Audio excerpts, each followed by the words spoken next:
সময়ের মতন ব্যর্থ যে জীবন, সময়ের মতন ব্যর্থ যে জীবন, তোমারই ভক্তি যদি নাই, তোমারই ভক্তি যদি না,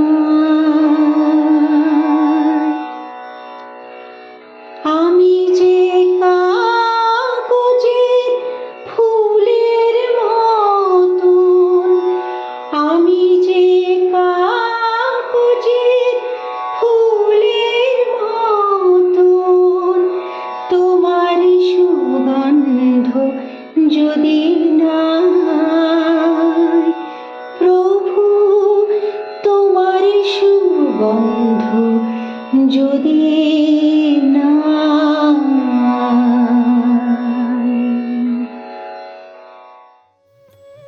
শ্রী গুরু ভাগবত দ্বিতীয় খণ্ড, মূল রচনা ডক্টর চন্দ্রভানু শতপথী, পর্ব 125। এই পর্বে আমরা আলোচনা করব শ্রী গুরুর চারিপাশে তার প্রভামণ্ডল।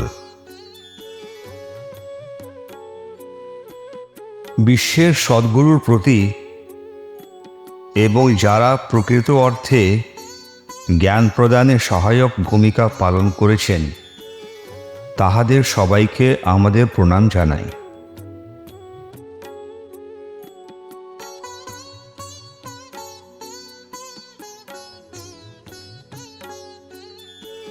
মানবদেহ থেকে নির্গত সূক্ষ্ম আলো স্থূল চোখ দিয়ে অনুভব করা যায় না। সূক্ষ্ম আলোর একটি বলয় প্রতিটি মানুষের শরীরকে ঘিরে থাকে। যাই হোক, শ্রী গুরুর চারিপাশের প্রভামণ্ডল ঐশ্বরিক, বিস্তৃত এবং বিশাল। যে কেউ গুরুর কাছে যায়, সে এই দীপ্তি দ্বারা প্রভাবিত হয়। মানবদেহ সূক্ষ্ম আলোর একটি অদেখা বলয় দ্বারা পরিবেষ্টিত। যার অভ্যন্তরীণ চোখ খুলে যায় অথবা যার দিব্যদৃষ্টি থাকে, কেবল সেই আলোর এই বলয়টি দেখতে পারে।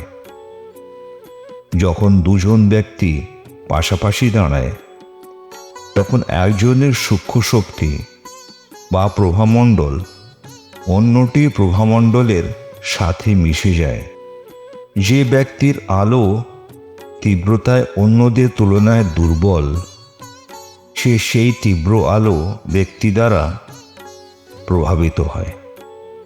একইভাবে একজন ভক্ত যখন তার শ্রী গুরুর কাছে থাকে, তখন সে তার আলোর গোলকের মধ্যে প্রবেশ করে এবং সেই আলোর শক্তি ভক্তকে অভিভূত করে। এইভাবে, হে শ্রী গুরু, আপনি যখন কাউকে আপনার দয়া প্রদান করেন, তখন সে আপনার সর্বোত্তম ভক্ত হয়ে ওঠে এবং সর্বদা আপনার আলোর প্রভাতে বা প্রভামণ্ডলের ভিতরে থাকে। আপনার দীপ্তি হল চিত্তের শক্তি, মানে আদি শক্তির রূপ, যা মহাবিশ্বে অন্য সকল শক্তি রূপের মূল ভিত্তি।